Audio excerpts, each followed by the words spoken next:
There is nothing quite like camping in Utah's great outdoors. From that beautiful drive through the mountains. The engine light starts coming on. Steering wasn't real secure. I can't take this, I don't feel safe. To breathing in all that fresh air. My kids are in the back seat, gagging. It's urine, it's yellow. It smells like poop. And through it all, creating memory. My daughter crying. After memory. My wife was miserable. After memory. I keep telling myself, how bad can this be? Book your spring vacation. All right, so what would you be willing to pay to rent a motorhome? So we found this ad. Out of the classifieds. Queen-size bed, hot water, bathroom, kitchen, fridge, TV, all of this. We're gonna rough it, rough it in an RV.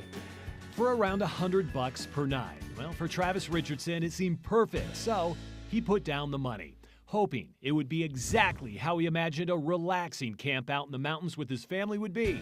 Roasting dogs, biking the trails, used Band-Aid in the bed, fishing the laying. Wait a second, what? We found a Band-Aid as well. Back that up, what? Used Band-Aid? A used Band-Aid, yeah.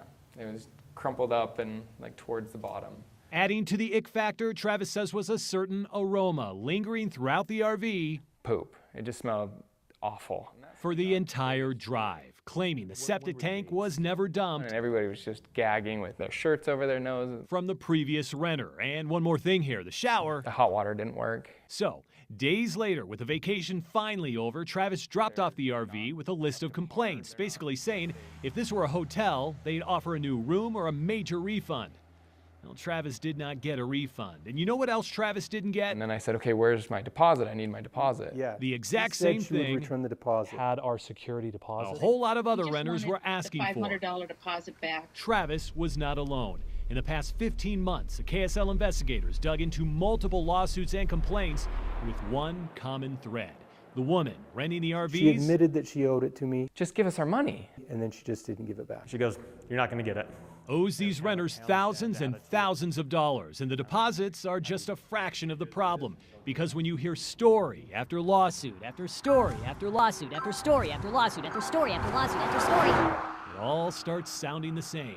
The RVs are dirty, parts aren't working, safety is a concern, and the deposits are nowhere to be found. So, with all that in mind, the KSL investigators decided to take a much-needed vacation and headed to Pleasant Grove to meet up with one. Hi, Dan. I'm Mike. Hi. Good to meet It's you. nice to meet you. Yeah, good to meet you. Diane Richin. She's got 3 RVs to rent and at one time, even a boat. But we chose a 1998 Winnebago Itasca. Diane giving us a nickel tour, selling us on the inside, This has something that none of my other ones do. and addressing a few concerns on the outside. Because most of these things they're cosmetic issues, right? They're not safety issues. No, none at all. Okay. There are not even one safety issue with this. So we took her word for it, signed the paperwork, handed over the cash, and a few days later picked up the RV, and off we went. Rolling along I-15 in the flow of traffic and straight to a couple of professional mechanics at Burt Brothers in Bountiful and Recreation RV Sales in Draper, where right off the bat, A few heat cracks in the rotor. That's a danger from a blowout. It's been leaking for quite some time. these mechanics with 30-plus years experience spotted what they call 5, 6. some pretty obvious concerns. Emission problems, fluid problems, braking problems, and what they call maybe the most concerning problem, You can see it's down to the secondary rubber. That tells the you that there's tires. an alignment One of problem. them partially bald on the front driver's side of the RV. Another one, And I don't know if you can hear that. That's the air leaking out of the tire right now. not to mention more than one of these tires These are from 2004. likely should have retired long, long ago. So the tires are from 2004. So they're 13 years old. Correct. So would you drive an RV on this tire? No. No, I wouldn't take my family in this car. So with that, we got back in the RV. Rolling on tires, industry experts say we shouldn't be, and drove the vehicle back to the home of Diane Richin. We broke our cover, My name's Mike Hedrick. I work with KSL. followed by a few things to Are address you threatening me? No, I'm not threatening you. in our most non-threatening way. First off here, the issue of our $500 deposit, well, it was a non-issue. Unlike those in the multiple lawsuits against Diane, All 500. we got our Okay. money back. And speaking of lawsuits, we decided to ask Diane about the multiple cases she's had in the past few years. How come you didn't give people their deposit back? There are a number of people you didn't give deposits back, and there was There's nothing 3. wrong. There's 3, and that's not correct. Really? Now, what's not correct is the number 3. Court records show 8 lawsuits in a little more than a year.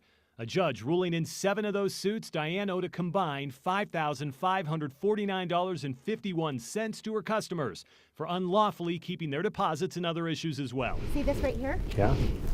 How much do you think that's going to cost me to fix? I have no idea. Way over $500. This piece right here is $650. So everyone who you did not give a deposit back to Had some sort of damage. Damage This one she right made no here? mention of to Travis, Kathleen, David, Thane, or Kurt, saying, I simply don't have the money. I'm selling things, hoping to get money for you, or I will notify you when I mail the refund. Alleged damage, Diane ultimately failed to convince the court. And let's be honest here, it's tough to argue a case Well, she didn't show up. She didn't show up. You didn't show up.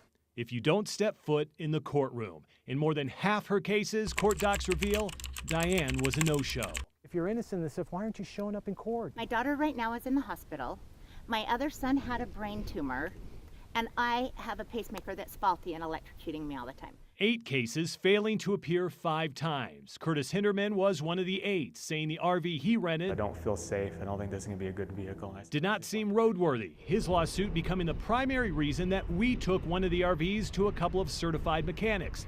We shared those professional opinions with Diane, and she made it very clear. But Mark is highly trained. One of her personal mechanics, Mark, makes sure the RVs are roadworthy. And then Mark comes in, makes sure nothing's leaking, make sure the tires are at the right air, that they're not going bald. Now, a quick side note here. We got Mark, the mechanic, on the phone. What experience do you have as a mechanic?